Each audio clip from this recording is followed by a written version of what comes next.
Бала кездеги элчи болууну эңсеген таттуу кыялдары география сабагын мыкты өздөштүрүп, республикалык олимпиадаларда биринчиликти багынткан, ошол эле учурда саясатка болгон кызыгууларынын баары профессор менен болгон жолугушуудан кийин өзгөрткөн өмүр сакчысы болууну чечкен. Кыяз Сакибаев азыркы замандын тажрыйбалуу да сыккан дарыгери. Жаш экенине карабай илимий ишин 30 жашына чейин жактап, илим артынан түшкөндүгү менен элге эмгеги жагып келет. Мисратене, абалыңыз жакшыбы? Жакшы, Кудайга шүгүр. Келгенде кандай акыбалда элем? Азыр Кудайга шүгүр. Жакшымын, жылыш бар. Кароо аябай жакшы, консультациялар аябай жакшы өтүп атат. 20 жылдан ашык эмгек тажрыйбасында өмүр сакчысы иш күнүндө убакытынын көбүн бейтаптар менен өткөрүүнү адатка айланткан. Дарылоонун алдында ар бири менен баарлашып, дартын аныктоо жана кынтыксыз иликтөө өз жыйынтыгын берет дейт.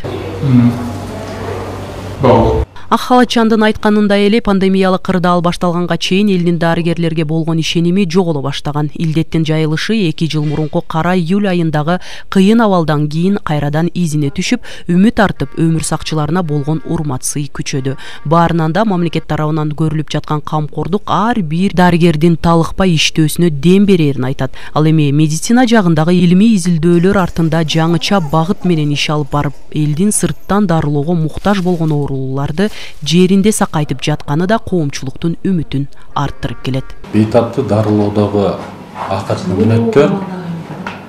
мүнөттөр бул ар бир дарыгерге, ар бир кесиптешиме бакыт деп сезем.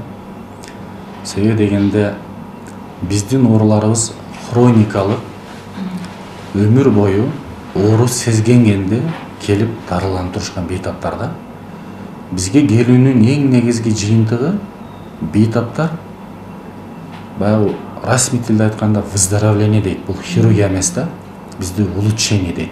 Жакшы болуу абалы, ремиссия абалы. Мына ошол абалга кайтып, шишеген муңдары кайтып, ички органдары жабыркаса алар айыгып, эң башкысы кыймыл аракети калыптанып, баса албай келген басып, кармай албаган нерсесин кармап, физикалык көнүгүүлөрдү жасап, ошол дарылоонун аягында ошо ак баталарын берип алкаганда албетте кубанабыз. Сакибаев Пиязбек Шерикбаевич, Ош областараралык бириккен клиникалык ооруканасынын ревматология бөлүмүнүн башчысы. Быйыл эгемендүүлүк күнүнө карата бир катар кесип ээлерин сыйлоо боюнча президенттин жарлыгы чыккан. Тизмеде Сакибаевдин да фамилиясы бар. Ал мындай күтүүсүз жаңылыкты укканда ишенген эмес. Бирок мамлекеттик сыйлыгы жеке өзүнүн эмес, жамааттын эмгеги деп билет. Анткени ар бир иштин артында чоң жамаат жана ынтымак турат. Өмүр сакчысы мамлекеттик сыйлыктын бул алгачкы кадамы деп айтат. Айтымында алдыда медицинада илимий изилдөөлөр менен дартты аныктоодо жаңыча багыттар менен иштеп, элге ак кызмат кылууга өмүрүн арнаган. Эми сыйлык жалпы, сыймык жалпы дейт элибизде. Биздин ак халат кийген жалпы кесиптештерибиз бардыгы ушул сыйлыкка татыктуу. Бири да калбайт. Кыргыз Республикасынын арда грамотасы чоң дем берет. Бул мен ойлойм, мен үчүн бул аванс.